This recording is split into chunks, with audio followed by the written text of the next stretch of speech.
জীবনের প্রত্যেক মুহূর্ত আমাদের কিছু না কিছু শিক্ষা দেয়, নির্ভর করছে আমাদের দৃষ্টিভঙ্গির ওপর। যেমন নদী হলো আমার অত্যন্ত প্রিয়, নদীতে ভ্রমণ করতে আমার খুব ভালো লাগে। কি বলেন? নদীতে সবসময় নতুন কিছু থাকে, ও পুরনো কিছুই নিয়ে বসে থাকে না। সবসময় প্রবাহমান, কখনো থামে না। ততক্ষণ থামে না যতক্ষণ না সাগরে গিয়ে সমাহিত হচ্ছে। ঠিক এইভাবেই আমাদেরও উচিত নিজের জীবন অতিবাহিত করা, নদীর মতো। প্রত্যেক মুহূর্ত নতুন, তাই সেইভাবেই জীবন যাপন করুন। পুরনো কিছুই একত্রিত করে রাখবেন না, বিগত স্মৃতির মাঝে নিজেকে হারিয়ে ফেলবেন না। এই যে বর্তমান, এই যে মুহূর্ত, সেটাই হলো সর্বশ্রেষ্ঠ। এর মাঝেই জীবন যাপন করুন, নদীর মতো প্রবাহমান হতে শিখুন। আপনি শিখে গেলে তাহলে মনে রাখবেন, আমার আপনার মাঝে বিচরণ করতে বড়ই ভালো লাগবে। যে ব্যক্তি আনন্দের সাথে জীবনের প্রত্যেকটা মুহূর্ত অতিবাহিত করে কোনো চিন্তা ছাড়াই, প্রবাহমান হয়, কখনোই থামে না, যতক্ষণ না মুক্তি লাভ করছেন, এমন ব্যক্তির মধ্যেই রাধাকৃষ্ণ বসবাস করেন। তাহলে আসুন আমার সাথে ভালোবেসে বলুন, রাধা রাধা। মন, জীবনে যখনই কোনো বস্তু বা সুখ স্বাচ্ছন্দ্য অধিক মাত্রায় আপনার কাছে চলে আসে, তখন নিজেকে শ্রেষ্ঠ মনে করার একটা প্রবণতা দেখা যায়, যা হয় আত্মবিশ্বাসে পরিণত হয়, নয়তো অহংকারে। এবার আত্মবিশ্বাস আর অহংকারের মধ্যে অনেক বড় পার্থক্য রয়েছে। আমি এটা করতে পারি, আমি ওটাও করতে পারি, এ হলো আত্মবিশ্বাস। শুধুমাত্র আমি এটা করতে পারি, শুধুমাত্র আমি ওটাও করতে পারি, আমি হলাম সর্বশ্রেষ্ঠ, এটা হলো অহংকার। এবার এই অহংকার এর ধ্বনি অনেক দূর প্রবাহিত হয়, আর এর প্রহার সর্বপ্রথম আপনাকে বিপর্যস্ত করে।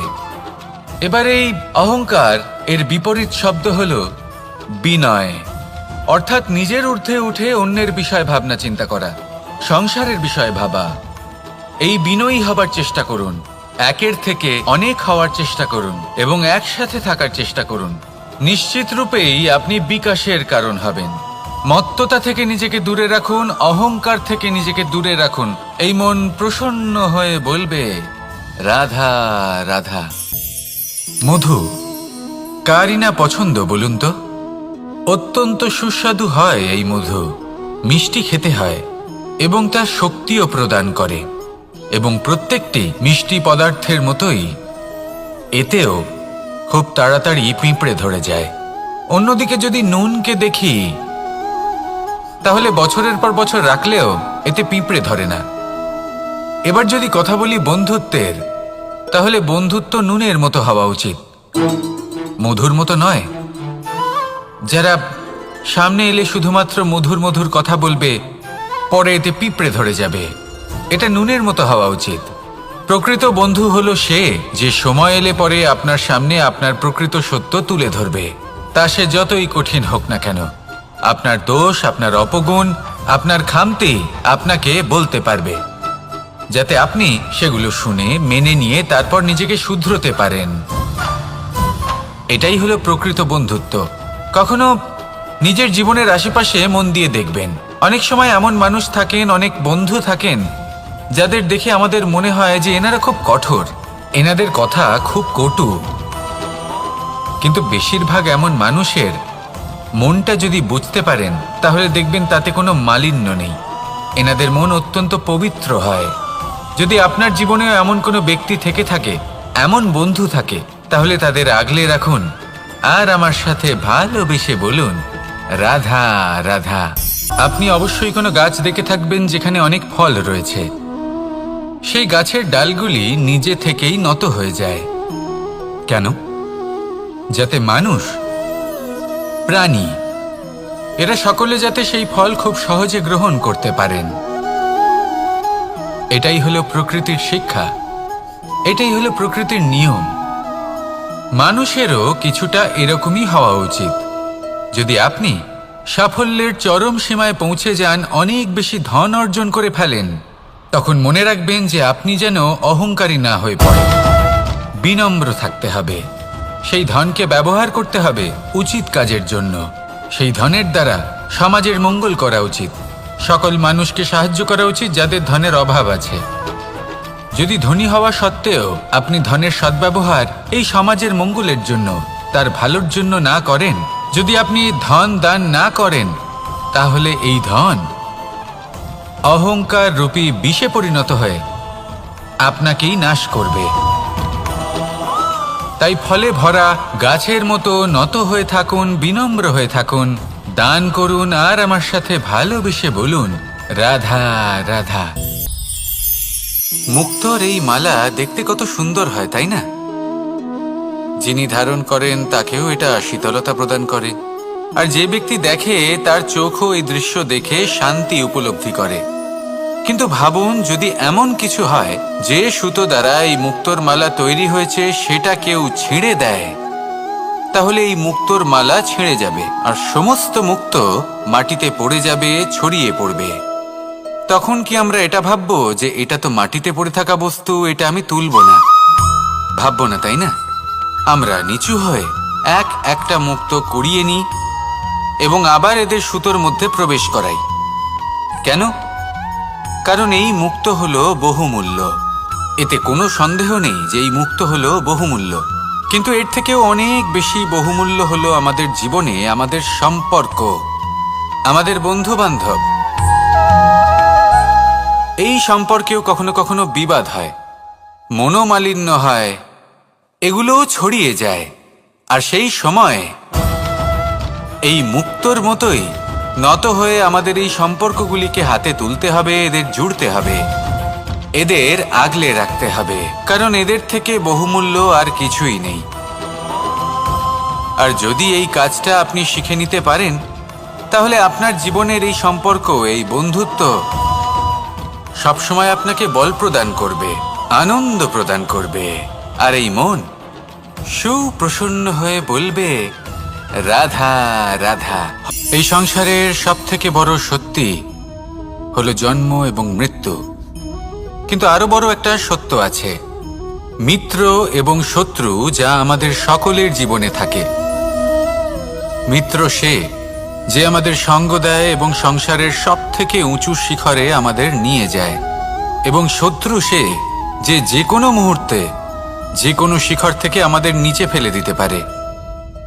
এবার বিচিত্র ব্যাপার হলো এটাই যে আমরা নিজেরাই এদের সাথে নিয়ে চলি, নিজেরাই এদের পালন করি। তা কি করে? প্রথমে বুঝুন এই মিত্র এবং শত্রু কারা। আপনার নিজের মন, আর কেউ নয়। এই মনই হলো মিত্র যখন তাতে ভারসাম্য বজায় থাকে, তা নিয়ন্ত্রিত থাকে, তা পবিত্র হয়। কিন্তু যদি এই মন অনিয়ন্ত্রিত হয়ে পড়ে, যদি আপনাকে সে নিয়ন্ত্রণ করতে শুরু করে, তখন সেই আপনার সব থেকে বড় শত্রু হয়। সেই জন্য এই মনের ওপর নিয়ন্ত্রণ রাখতে শিখুন, এতে ভারসাম্য বজায় রাখতে শিখুন। তাহলে আপনি এমন এক বন্ধুকে পাবেন যে আপনাকে এই সংসারের শিখরে পৌঁছে দেবে। আসুন আমার সাথে ভালোবেসে বলুন, রাধা রাধা। হয়তো আপনার মনে কখনো এই প্রশ্ন আসতে পারে যে ইমারত কেন নির্মাণ করা হয়, কেন উৎসব পালন করা হয়, কেন মানুষ নিজেদের জন্মদিন পালন করেন, কেন দোল, বিজয়া দশমী, রাখি, দীপাবলির মতো উৎসব পালন করা হয়। যদি এগুলো পালন না করা হয় তাতে কি যায় আসে? যদি এই দোল উৎসব পালন না করা হয়, তাহলে কি এই সংসার ভুলে যাবে যে নারায়ণের প্রতি ভক্তির কারণে ভক্ত প্রহ্লাদকে অগ্নি স্পর্শও করতে পারেনি? যদি বিজয়া দশমী পালন না করা হয়, তাহলে কি এই সংসার ভুলে যাবে যে এই দিনে শ্রীরাম রাবণকে বধ করেছিলেন? যদি আমরা দীপাবলির এই উৎসব পালন না করি, তাহলে কি এই সংসার এটা ভুলে যাবে যে অযোধ্যাতে অমাবস্যার এমন এক রাত এসেছিল যে রাত্রে অযোধ্যা পূর্ণিমার থেকে বেশি উজ্জ্বল হয়ে উঠেছিল? যদি এই রাখি উৎসব পালন না করা হয়, তাহলে কি এই সংসারের ভাই এবং বোনেরা একে অপরের প্রতি ভালোবাসা কি সেটা ভুলে যাবেন? বিষয়টা ভুলে যাওয়ার নয়, বিষয়টা হলো মনে রাখার। যখন জীবনে আমরা কোনো একটা স্থানে পৌঁছই, উপলব্ধিগুলোর উৎসব পালন করি, যাতে সেই মুহূর্তে আমরা সকলের মধ্যে আনন্দ ছড়াই এবং মানুষ সেই মুহূর্তটা মনে রাখেন। এই স্মৃতিগুলোই মানুষের মধ্যে বিশ্বাসের জন্ম দেয়। এই বিশ্বাস যে আগামী যেদিন আসছে তাতে আরো আনন্দের সম্ভাবনা রয়েছে। ভালোবাসার এই উৎসব, ভালোবাসার এই পার্বণ, এটা মানুষের মনে বিশ্বাসের জন্ম দেয় যে প্রত্যেক যুগে কেউ না কেউ এসেছে এবং পরবর্তীতেও আসবে।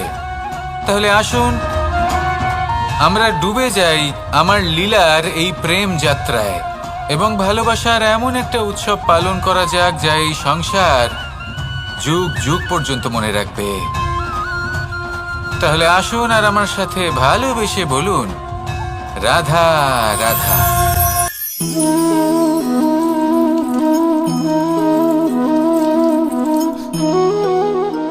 এই হলো এক আম গাছ, আর খুব যত্ন সহকারে আমি এটা বড় করেছি। প্রথমে বীজ বপন করেছি, তারপর সিঞ্চন করেছি, তারপর এর থেকে অঙ্কুর বেরিয়েছে, তারপর দিন প্রতিদিন আমি এতে জল দিয়েছি। আস্তে আস্তে ওর পাতা বেরিয়েছে, তারপর ও একটা গাছের আকার ধারণ করেছে। এইভাবেই যদি প্রতিদিন আমি ওর দেখাশোনা করি তাহলে নিশ্চিত রূপে এর শিকড় আরো দৃঢ় হবে এবং একটা বিশাল গাছের আকার ধারণ করবে, যার থেকে কিছু ডাল জন্ম নেবে, আর তাতে আমি পাবো কিছু মিষ্টি সুস্বাদু আম ফল। এবার আম তো সকলের প্রিয়, সকলের পছন্দের ফল, সকলে খেতে চান। কিন্তু আম পাওয়ার জন্য আগে আপনাকে সেই গাছের যত্ন নিতে হবে। যদি আপনি গাছ লাগিয়ে তারপর ভুলে যান তাহলে সেই গাছের কি হবে? তার অস্তিত্বটাই মুছে যাবে, তাই না? আমাদের সম্পর্কগুলো কিছুটা এরকমই হয়। যদি সম্পর্ক জুড়ে আপনি ভুলে যান তাহলে তার অস্তিত্বই মুছে যাবে। তাই শুধুই সম্পর্ক গড়বেন না, তাকে পালনও করুন। নিশ্চিত রূপে আপনার এই সম্পর্করূপী বৃক্ষের ডালে আনন্দের মিষ্টি সুস্বাদু আম ফল নিশ্চয়ই পাওয়া যাবে। তাহলে প্রত্যেক দিন প্রত্যেক সম্পর্ক পালন করুন, তার থেকে আনন্দ লাভ করুন। এই মন ভালোবেসে বলবে, রাধা রাধা। কোনো এক বস্ত্রে যদি ছোট্ট একটা ছিদ্র উৎপন্ন হয়, আর যদি আমরা তার দিকে নজর না দিই, তাহলে সময়ের সাথে সমগ্র বস্ত্র ছিঁড়ে যায় আর কোনো কাজে আসে না। যদি কোনো একটা নৌকাতে ছোট্ট একটা ছিদ্র উৎপন্ন হয়, তাহলে সময়ের সাথে পুরো নৌকাই জলে ডুবে যায়। লক্ষ্যের দিকে অগ্রসর হওয়ার সময় একটা ছোট্ট ভুল আপনি যদি করে ফেলেন, তাহলে আপনাকে তা লক্ষ্যের থেকে দূরে করে দিতে পারে। এমনটা এই সম্পর্কের সাথেও হয়ে থাকে। কোনো একটা ছোট্ট কথা, একটা ছোট্ট মনোমালিন্য যদি সম্পর্কে আসে এবং সেটা না মেটানো হয়, তাহলে সেই সমগ্র সম্পর্কটা, অনেক বড় বড় সম্পর্ক ভেঙে যেতে পারে। যদি আপনার সম্পর্কে ছোট্ট একটা ছিদ্র উৎপন্ন হয়, তাহলে প্রেমের সূচ আর স্নেহের সুতো দ্বারা সেলাই করে ফেলুন, যাতে আপনার এই সম্পর্ক অটুট থাকে এবং প্রেম দ্বারা পরিপূর্ণ থাকে। আসুন আমার সাথে ভালোবেসে বলুন, রাধা রাধা। দু রকমের প্রাকৃতিক বেগ থাকে। প্রথম হলো বর্ষা। যখন এর বর্ষণ হয় তখন মাটিকে শীতল করে নতুন ফসল ফলায়। আর দ্বিতীয় হয় পবন, যা আমাদের সর্বদা শ্বাসবায়ু প্রদান করে।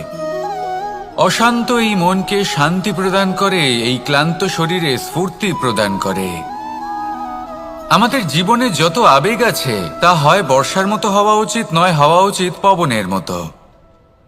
ক্রোধ, মতভেদ, বিবাদ, এগুলো হওয়া উচিত বর্ষার মতো। অর্থাৎ কিছু সময় পরে যেন এরা নিজে থেকেই ছিন্ন ভিন্ন হয়ে চলে যায়। আর যদি পবনের মতো কোনো আবেগ থাকা উচিত, তা হলো প্রেম, যা সর্বদা শ্বাসবায়ু প্রদান করে, সবসময় সাথে থাকে। একে আমরা অনুভব করতে পারি না, কিন্তু এ আমাদের অনুভব করার জন্য প্রাণবায়ু প্রদান করে। আর যখন চক্রবাতের মতো সে ভয়ঙ্কর হয়ে ওঠে, তখন সমগ্র সংসার বদলে দেয়। এর সারমর্ম একটাই, শক্তি। মতভেদ, ক্রোধ, বিবাদের মধ্যে নেই। শক্তি যদি থাকে, তা আছে প্রেমের মধ্যে। তাই এই প্রেমকে মনের মধ্যে রাখুন আর আমার সাথে বলুন, রাধা রাধা। জীবনে দুই ধরনের আবেগ রয়েছে যার কোনো মূল্য নেই। আমার কথার অর্থ এটা নয় যে এদের কোনো গুরুত্ব নেই, গুরুত্ব যথেষ্টই রয়েছে, শুধু এদের জন্য আপনাকে কোনো মূল্য দিতে হয় না। প্রথম আবেগ হলো আনন্দ, প্রসন্নতা। এটা আপনি যে কোনো জায়গায় খুঁজে পেতে পারেন যদি আপনি খুঁজে পেতে চান। আপনি কোনো পুষ্পের সৌন্দর্য দেখে প্রসন্ন হতে পারেন। বায়ুর কারণে যখন একটি বৃক্ষ শিহরিত হয় সেটা দেখে আপনি প্রসন্ন হতে পারেন। একটা ছোট্ট শিশুর কলরব শুনেও আপনি প্রসন্ন হতে পারেন। একটা ক্রন্দনরত বালককে হাসিয়ে আপনি প্রসন্ন হতে পারেন। সবকিছু আপনার উপর নির্ভরশীল। সেখানে আরেকটি আবেগ হলো দুশ্চিন্তা। মানুষ বড়ই দুশ্চিন্তা করতে থাকে। আজ আমি এই কাজ করেছি, সেই বিষয়ে চিন্তা। আজ আমি এই কাজ করতে পারিনি, সেই বিষয়ে চিন্তা। কাল আমাকে এই কাজ করতে হবে, সেই নিয়ে চিন্তা। আমি কি সেই কাজটা করতে পারবো, সেই বিষয়েও দুশ্চিন্তা। চিন্তা সর্বত্র রয়েছে, যার জন্য মূল্য দিতে হয় না। যত চান আপনি একত্রিত করতে পারেন। একটা গুরুত্বপূর্ণ কথা মনে রাখবেন, প্রসন্নতা জীবনের একটা নতুন সূত্রপাত। সেখানে দুশ্চিন্তা হলো জীবনের চিতার সমান। এবার এই দুটি আবেগ হলো মূল্যহীন, দুটোই আপনার সামনে আছে। কোনটা চয়ন করবেন আপনি, দুশ্চিন্তা নাকি প্রসন্নতা? সিদ্ধান্ত আপনারই। আসুন আর আমার সাথে ভালোবেসে বলুন, রাধা রাধা। নন্দ বাবাও খেলার ছলে খুব বড় বড় শিক্ষা দিতেন। অনেকদিন আগেকার কথা, বাবা আমার জন্য একটা মানচিত্র নিয়ে এলেন। এটা ছিল জম্বু দ্বীপের মানচিত্র, ঠিক যেন একটা ধাঁধা, যা টুকরো টুকরো করে বিভিন্ন দিকে ছড়ানো, যেগুলোকে আমায় জুড়তে হতো। ব্যাস শুধু এটুকুই ছিল আমার কাজ। আমি বারবার প্রচেষ্টা করলাম, কিন্তু বারবার অসফলই রয়ে গেলাম। বাবা এটা দেখলেন এবং হাসলেন। বাবা বললেন, একটা কাজ করো, এই প্রত্যেকটি অংশকে উল্টে রাখো। আমিও উল্টে রাখলাম। তারপরে দেখলাম প্রত্যেক অংশে মানুষের শরীরের কোনো না কোনো অংশ চিহ্নিত। কোথাও হাত আছে, পা আছে, কোথাও মুখ আছে। বাবা বললেন যে এবার এটা জুড়তে চেষ্টা করো। আমিও জুড়ে দিলাম। মানুষের মানচিত্র পূর্ণ হলো। এবার বাবা বললেন, এটা উল্টে রাখো। মানচিত্র পূর্ণ আকার ধারণ করেছে। আমি বললাম, ঠিক আছে। আমি উল্টে রাখলাম। দেখলাম জম্বুদ্বীপের মানচিত্র পূর্ণ হয়েছে। বাবা বললেন, যদি দেশকে সফল করে তুলতে চাও, শক্তিশালী করতে চাও, স্থির বানাতে চাও, তাহলে সবার আগে দেশবাসীকে একত্রিত করতে শেখো। সকল সৈন্যগণ যখন একজোট হয়ে দাঁড়াবে, তখন দেশের শক্তি আরো বেড়ে যাবে। শুধু তাই নয়, বাবা বললেন, যদি ভালোবাসার সাথে জড়িয়ে পড়ো, তাহলে পরমাত্মাও তোমার সামনে এসে দেখা দেবেন। তাহলে এটাই করুন আর আমার সাথে ভালোবেসে বলুন, রাধা রাধা। যত শক্তিশালী এই মন, তত শক্তিশালী এই শরীরও। এই যে আমাদের শরীর, এটা আসলে কি? এ হলো একটা রথের মতো। আর একটা রথ ততক্ষণ চলতে পারবে না যতক্ষণ না তাকে কোনো সারথি চালাবে। এই মন হলো শরীরের সারথি।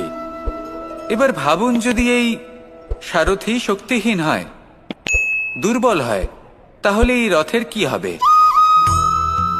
এটা উচিত পথে চলতে পারবে না, উচিত গতিতে চলতে পারবে না, মন মতো স্থানে এটা পৌঁছতেও পারবে না। সেই জন্য মনের শক্তি অত্যন্ত প্রয়োজনীয়। এবার মনের শক্তি আমরা কোথা থেকে লাভ করি? দৃঢ়তার শক্তি থেকে। এবার এই শক্তি আমরা কিভাবে বাড়াতে পারি? আমরা প্রতিদিন কিছু নতুন স্থির করি, কিছু ছোট, কিছু বড়। আর যেই আমরা নতুন কিছু পূর্ণ করি, আমাদের মনের শক্তি বেড়ে যায়। আর যদি পূর্ণ না করতে পারি, মনের শক্তি কমে যায়।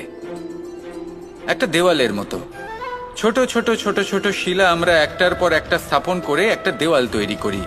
এতগুলো পাথর যখন একত্রিত হয়ে যায়, তখন এমন এক দেওয়াল তৈরি হয় যাকে ভাঙা প্রায় অসম্ভব হয়ে দাঁড়ায়। সেরকমই হয় মন এবং দৃঢ়তা। ছোট ছোট কাজ করে নিজের লক্ষ্য পূর্ণ করুন। এই লক্ষ্য যদি পূর্ণ হয়, তবে মনের শক্তি বাড়বে। কিছুটা এইভাবে যে যত বড়ই বিপদ আসুক না কেন, সেই বিপদ নিজে হার মেনে নেবে, কিন্তু আপনার মন ততটাই শক্তিশালী থাকবে। তাই মনের শক্তি বাড়াতে থাকুন, যাতে আপনি উচিত পথে চলতে পারেন, উচিত গতিতে চলেন আর মনোবাঞ্ছিত স্থানে পৌঁছতে পারেন। তবেই এই মন প্রসন্ন হয়ে বলবে, রাধা রাধা। ওমা, এ কি? আমি কখন থেকে এখানে অপেক্ষা করছি, হাত পেতে দাঁড়িয়ে রয়েছি যাতে একটা ফল আমার হাতে এসে পড়ে এবং সেটা আমি খেতে পারি। কখন থেকে অপেক্ষা করছি, কিন্তু সেটা হচ্ছেই না। এবার আপনি বলবেন যে এসব কি বলছি, এ কি অদ্ভুত কথা বলছি। যদি ফল খেতে হয় তাহলে আমাকে বৃক্ষে চড়তে হবে, ফলের কাছে পৌঁছতে হবে, তবেই তো ফল পাবো। এবারে এটা অত্যন্ত সহজ ব্যাপার, কিন্তু এই বিষয়টা আপনি নিজের জীবনের প্রসঙ্গে ভেবে দেখুন। লক্ষ্য কোথায় আছে আপনি জানেন, সেই লক্ষ্যে পৌঁছানোর পথ কি সেটাও আপনি জানেন, সেই পথে চলার ক্ষমতাও আপনার রয়েছে, কিন্তু তাও আপনি নিজের লক্ষ্য লাভ করতে পারছেন না। কেন? কারণ আপনি অপেক্ষা করছেন যে লক্ষ্য আপনার সামনে চলে আসবে, কিন্তু তা হয় না। লক্ষ্য সে যাই হোক না কেন, ধন হোক, প্রেম হোক, কোনো সম্মান হোক বা মোক্ষ হোক, যদি আপনি তার দিকে অগ্রসর না হন তাহলে ফল প্রাপ্তি অসম্ভব ব্যাপার, তা কোনোদিনই হবে না। সেই জন্য আপনার চোখের সামনে আপনি যদি নিজের লক্ষ্যকে দেখতে পান তাহলে উঠুন এবং সেই দিকে অগ্রসর হতে শুরু করুন। নিজের অন্তরের সকল অশুভ গুণ দূর করুন, অলসতা ত্যাগ করুন, অজ্ঞানতা ত্যাগ করে দিন এবং চলতে থাকুন। অবশ্যই মনোবাঞ্ছিত ফল লাভ করতে পারবেন। মনে রাখবেন, চলতে থাকলে তবেই লক্ষ্য প্রাপ্তি হবে। অপেক্ষার দ্বারা শুধুমাত্র মৃত্যু লাভ হবে। আসুন আমার সাথে ভালোবেসে বলুন, রাধা রাধা। প্রত্যেক প্রাণী ভালোভাবে জীবন যাপন করতে চান, এটা তাদের স্বভাবে আছে এবং ভাবাটা অনুচিত নয়। কিন্তু একটা ভালো জীবনের গুরুত্বপূর্ণ অংশ কোনটা? বসবাসের স্থান, সেই স্থান যেখানে আমরা জীবন অতিবাহিত করি।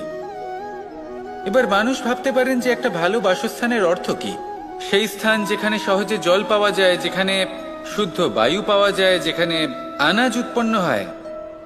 এটা জীবনযাপনের জন্য পর্যাপ্ত বটে, কিন্তু ভালো জীবন যাপনের জন্য আরো একটা কথা আপনাকে বুঝতে হবে। সাধু, জ্ঞানী, পণ্ডিত ব্যক্তি, এই সকল মহাপুরুষ, এনাদের যে বাসস্থান তা অত্যন্ত বিশেষ হয়। এখানে এক ধরনের বিশেষ ইতিবাচক শক্তি থাকে, এমন একটা স্থান যেখানে দেবতারাও বিচরণ করেন। জীবন আমরা সবাই যাপন করি, কিন্তু জীবনের উদ্দেশ্য শুধুমাত্র জীবন যাপন করা নয়। জীবনের উদ্দেশ্য হল মুক্তি লাভ করা। আর এই সকল সাধু, জ্ঞানী, পণ্ডিত ব্যক্তি, এই সকল মহাপুরুষ আপনাকে মুক্তির পথে নিয়ে যেতে পারেন, কারণ এরা হলেন সেই মহাপুরুষ যারা নিজেদের অন্তরের বিকার, অহংকার, ক্রোধ, বিদ্বেষ, এই সকল দোষগুলিকে ত্যাগ করেছেন, এদের উপর বিজয় লাভ করেছেন। এমনই একজন ব্যক্তি আপনাকে মুক্তির পথে নিয়ে যেতে পারে। প্রয়োজন হলো শুধুই এনাদের চিনতে পারা, এদের কথা বুঝতে পারা এবং এদের দেখানো পথে চলা। যদি আপনি এটা করতে পারেন তাহলে এই মন প্রফুল্ল হয়ে বলবে, রাধা রাধা। কখনো কোনো বাগানের কোনো বৃক্ষকে দেখেছেন যেখানে সুগন্ধি ফুল থাকে, রসালো ফল থাকে? তখন মন প্রফুল্ল হয়ে ওঠে, মন থেকে সেই বৃক্ষের প্রতি ভালোবাসা জন্মায়। কিন্তু যিনি বাগানের মালিক, শুধুমাত্র তিনিই জানেন যে কিভাবে এই বৃক্ষকে আগলে রাখতে হয়, কিভাবে তার পরিচর্যা করলে এতে সুন্দর সুগন্ধি ফুল হবে, রসালো ফল হবে। কখনো কখনো প্রয়োজনের থেকে বেশি রোদ পেলে এই বৃক্ষগুলি শুকিয়ে যায়, প্রয়োজনের থেকে কম রোদ পেলেও এই বৃক্ষ কিন্তু শুকিয়ে যায়। প্রয়োজনের থেকে কম জল যদি পায় এই বৃক্ষ শুকিয়ে যেতে পারে, প্রয়োজনের থেকে অতিরিক্ত জল যদি পায় তখনও এই বৃক্ষের শিকড়গুলি নষ্ট হয়ে যেতে পারে। এবার এটাই কিন্তু আমাদের সংসারের সাথেও হয়। আমাদের সংসারের সকল প্রতিভাশালী ব্যক্তি, যেমন লেখক, বিচারক, প্রবক্তা, যোদ্ধা, এদের সবার ক্ষেত্রে এই কথাটাই প্রযোজ্য। যদি বেশি প্রশংসা করা হয় তাহলেও এরা হারিয়ে যাবেন। প্রয়োজনের থেকে বেশি যদি নিন্দা করা হয় তখনও তারা নত হয়ে পড়বেন। তাহলে আপনি এদের রক্ষা করুন এবং নিজেদেরও। মনে রাখবেন একটা কথা, জেনে রাখুন কখন কোন নিন্দায় আপনি লজ্জিত হবেন না আর কখন কোন প্রশংসার দ্বারা নিজের মধ্যে অহংবোধ জাগ্রত করবেন না। এই মন সুপ্রসন্ন হয়ে বলবে, রাধা রাধা। জল এ হলো জীবনের আধার পঞ্চতত্ত্বের মধ্যে একটি, আর অত্যন্ত বিশেষ। এর থেকে অনেক বড় শিক্ষা পাওয়া যায়। এই জল গন্তব্যের বিষয়ে এর স্পষ্ট ধারণা আছে। ও জানে ওর লক্ষ্য কি, আর প্রয়াস করে ততদূর সে পৌঁছেও যায়। এটি পর্বত থেকে বয়ে নিচে নেমে আসে, নদীর সাথে সমাহিত হয়ে তার সাথে বয়ে চলে, চিরসবুজ বনানী গড়ে তোলে, প্রাণীদের তৃষ্ণা নিবারণ করে, সামনে এগিয়ে চলে, মানুষের সাথে মিলিত হয়। যারা একে বাঁধের মধ্যে বেঁধে রাখতে চেষ্টা করে, সে বন্দি দশাতেও থেকে যায়, মানুষের কল্যাণ করে। তারপর বাঁধ থেকে মুক্তি পেয়ে এগিয়ে চলে, কোথাও ধাক্কা খায়, কোথাও বাধা পড়ে, কোথাও যদি পথ খুঁজে না পায় তাহলে পথ খুঁজেই নেয়, আর যেখানে পথ থাকে না সেখানে পথ বানিয়ে নেয়, আর শেষ পর্যন্ত নিজের লক্ষ্যে পৌঁছেই যায়, অর্থাৎ সমুদ্রে গিয়ে সমাহিত হয়ে যায়। আমাদেরও কিছুটা এরকমই হয়ে উঠতে হবে। যেখানেই যাবেন সকলের কল্যাণ করুন, সামনে এগোন। আপনি কোথাও পড়ে গেলে, ধাক্কা খেলে আঘাত লাগবেই, উত্থান পতন লেগেই থাকে। সামনে এগোতে থাকুন। কোথাও পথ না পেলে তা খুঁজে নিন, কোথাও পথ না থাকলে তা বানিয়ে নিন।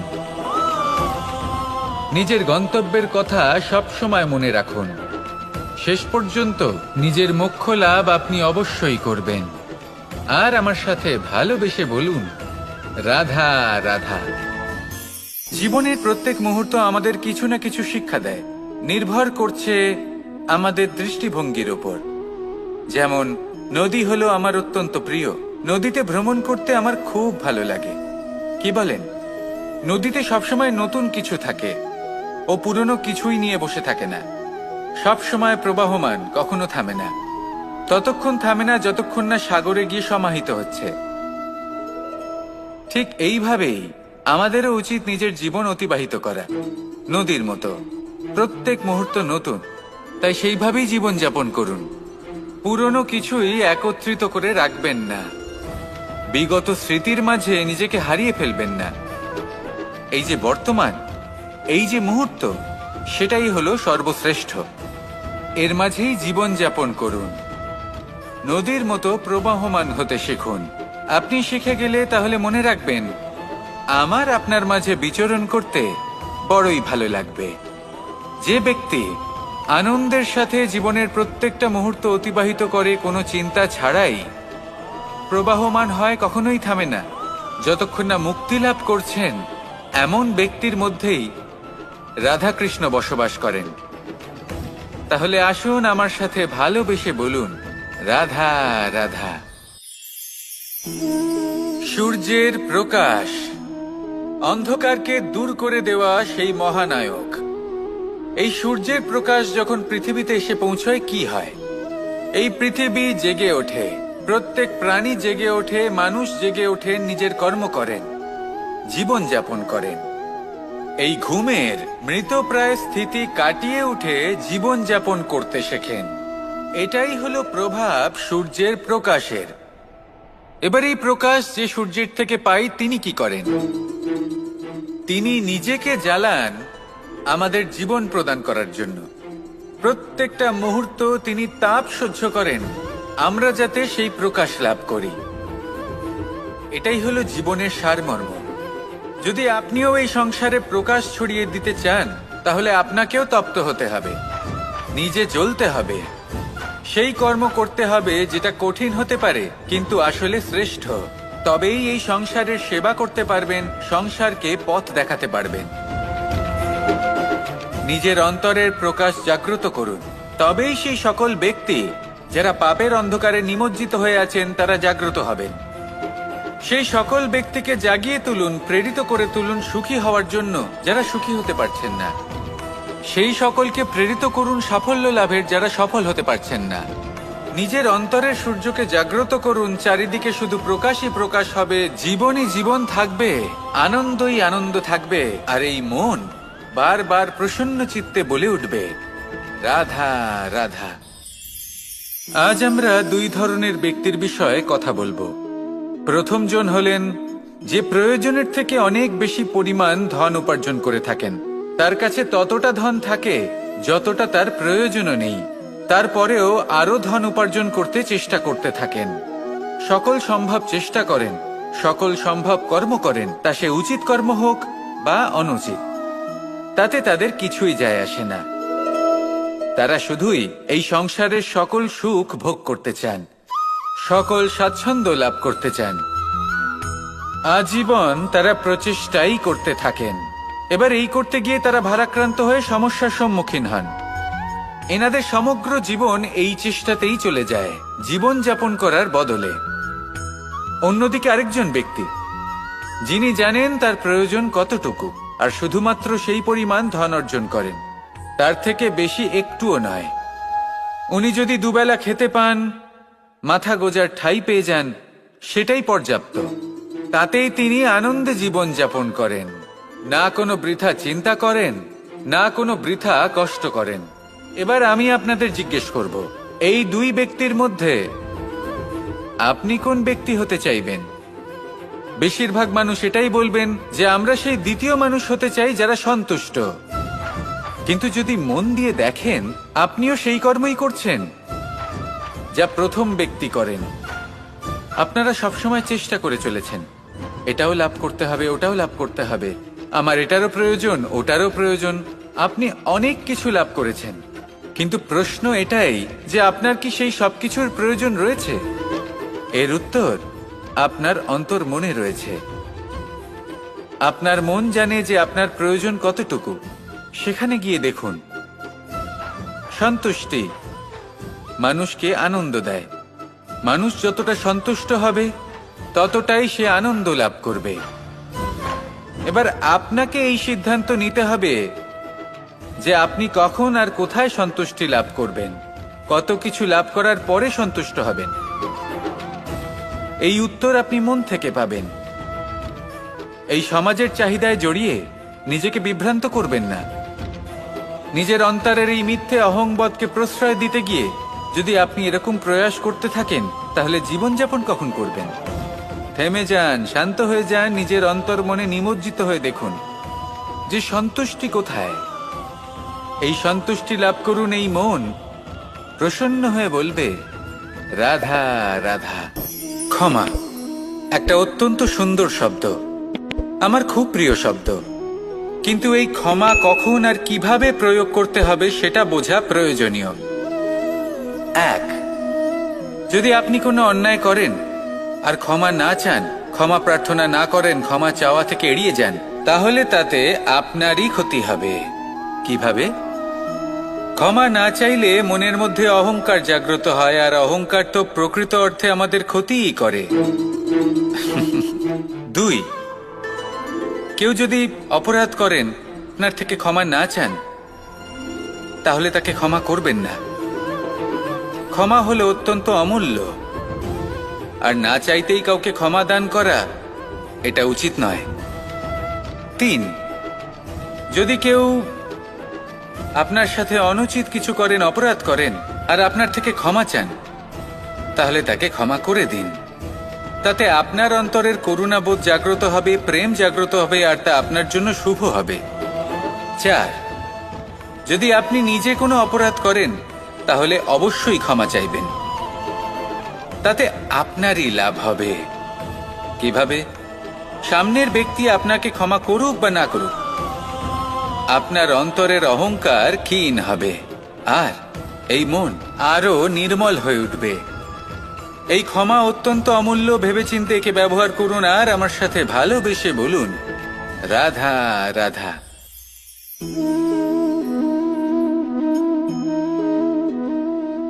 ভোজনের দ্বারাই শরীর পুষ্টি লাভ করে। ছোটবেলা থেকে আজ পর্যন্ত যাই আপনার ভোজন হয়ে থাকুক, যাই আপনার আহার হয়ে থাকুক, সেই অনুসারেই আপনার শরীর গঠিত হয়েছে। এই ভোজন অত্যন্ত গুরুত্বপূর্ণ। সেজন্য এর প্রত্যেক অংশকে বোঝা খুব আবশ্যক। প্রথম অংশ, যে আমরা কি গ্রহণ করছি, এই ভোজন কোন স্থান থেকে আসছে সেটা বুঝুন। দ্বিতীয় অংশ, ভোজন কে বানাচ্ছেন। এই ভোজন সর্বশ্রেষ্ঠ তখনই হয় যখন মাতার হাতে তৈরি করা ভোজন হয়। কিন্তু যদি মাতার তৈরি করা ভোজন আপনি প্রাপ্ত নাও করতে পারেন, তাহলে সেই ব্যক্তির ভোজন তৈরি করা উচিত যিনি সাত্ত্বিক। তৃতীয় অংশ, কোন স্থানে আপনি ভোজন গ্রহণ করছেন। যে স্থানে আপনি ভোজন গ্রহণ করছেন তা সাত্ত্বিক হওয়া উচিত। তাহলে অত্যন্ত গুরুত্বপূর্ণ। এবং চতুর্থ সবথেকে গুরুত্বপূর্ণ অংশ, তা হলো এই ভোজন আপনি যার দ্বারা প্রাপ্ত করেছেন, যেখান থেকে প্রাপ্ত করেছেন, যে স্থানে বসে আপনি ভোজন গ্রহণ করছেন তার প্রতি কৃতজ্ঞতা প্রকাশ করুন এবং ভোজন পূর্ণরূপে সমাপ্ত করুন। তবেই এই ভোজন আপনাকে সুখী জীবন দান করবে, সুস্থ শরীর দেবে, আর এই মন তা সুপ্রসন্ন হয়ে বলবে, রাধা রাধা। আমি এখানে একা এই বনে বসে আছি, বাঁশি বাজাচ্ছি। কার জন্য? কে আছেন এখানে? কেউ নেই। আমার প্রজা, আমার রাজ্য, আমার পরিবার আমার থেকে অনেক দূরে আছেন। আমি এখানে একা এই বনে বসে এই আকাশের এই রঙের, গাছের এই সব ফলের, মাটির সুবাসের আনন্দ উপভোগ করছি। কেন? আমি হলাম দ্বারকাধীশ। এমন কি রাজকীয় বা ভৌতিক সুখ রয়েছে যে আমি ওখানে পেতে পারি না? সবকিছুই পেতে পারি, তাও এখানে বনে একা বসে আছি। কোন সুখ খুঁজে চলেছি? একা থাকার সুখ। আমরা প্রত্যেকদিন অনেক মানুষের সাথে, চিন্তাধারার সাথে, কর্মের সাথে, পরিস্থিতির সাথে সুখ দুঃখের দ্বারা বেষ্টিত থাকি। জীবনের এই চক্রে আমরা জড়িয়ে পড়তে থাকি। যতই আমরা এই সমস্যার সমাধান করি, আমরা ততই এতে জড়িয়ে পড়ি। আমরা এতটাই জড়িয়ে পড়ি যে যখন আমরা আয়নায় নিজেদের দেখি, তখন আমরা নিজেদের চিনতেই পারি না। এমন মনে হয় যেন আমরা নিজেদের হারিয়ে ফেলেছি। সেই জন্য প্রত্যেক দিন আপনি কিছু সময় নিজের সাথে কাটান একান্তে। এটা অত্যন্ত আবশ্যক। নিজের অস্তিত্বের গভীরে গিয়ে দেখতে শিখুন, নিজেকে বুঝুন। অদ্ভুত শান্তির অনুভূতি হবে। যেমন এই বায়ু, এই বৃক্ষ, এই পুষ্প, এই নিসর্গ, এদের মতো আপনিও কখনো একলা হতে শিখুন। কখনো নিসর্গের একটা অংশ হয়ে দেখুন। এই মন প্রসন্ন হয়ে বলবে, রাধা রাধা। বাহ, পুষ্পের সুবাস আমার খুব ভালো লাগে। অত্যন্ত সুন্দর হয় এই পুষ্প। এইভাবে চারিদিকে পুষ্প দেখে মন আনন্দিত হয়ে ওঠে। এবার আপনারা ভেবে দেখুন, আমার চারিদিকে পুষ্প নয়, আগুন আছে। তাহলে কি হবে? আমার শরীর কি জ্বলে যাবে না? অবশ্যই জ্বলবে। শরীরকে কি আগুনের তাপ সহ্য করতে হবে না? অবশ্যই সহ্য করতে হবে। এটাই হলো প্রকৃতির নিয়ম। এই নিয়ম কিন্তু আমরা সবাই জানি, কিন্তু আমাদের মধ্যে বেশিরভাগ মানুষ এই বিভ্রান্তি নিয়ে বাঁচি যে এই যে প্রকৃতির নিয়ম, তা আমার ওপর প্রযোজ্য নয়। তা কিন্তু নয়। আমাদের চতুর্দিকে এই যে নিসর্গ রয়েছে, আমরা তার কতটা ক্ষতি করি সেটা একবার ভেবে দেখুন। আমরা বনাঞ্চল জ্বালিয়ে দিই, বায়ু দূষিত করি, জল দূষিত করি, প্রাণীদের হত্যা আমরা করি। কেন? এই নিসর্গ আমরা নষ্ট করি, যদিও আমরা জানি যে আমরাও হলাম এই নিসর্গেরই অংশ।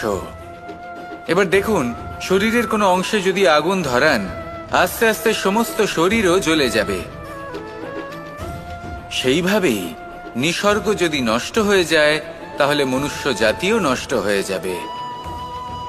তাই এই যে নিসর্গ আপনি দেখছেন, এই পুষ্প, এই বৃক্ষ, বায়ু, জল, এদের সকলকে রক্ষা করুন, নষ্ট নয়। মনে রাখবেন, যদি নিসর্গ থাকে মানুষ থাকবে, যদি নিসর্গ থাকে তাহলেই জীবন থাকবে। আসুন আমার সাথে ভালোবেসে বলুন, রাধা রাধা।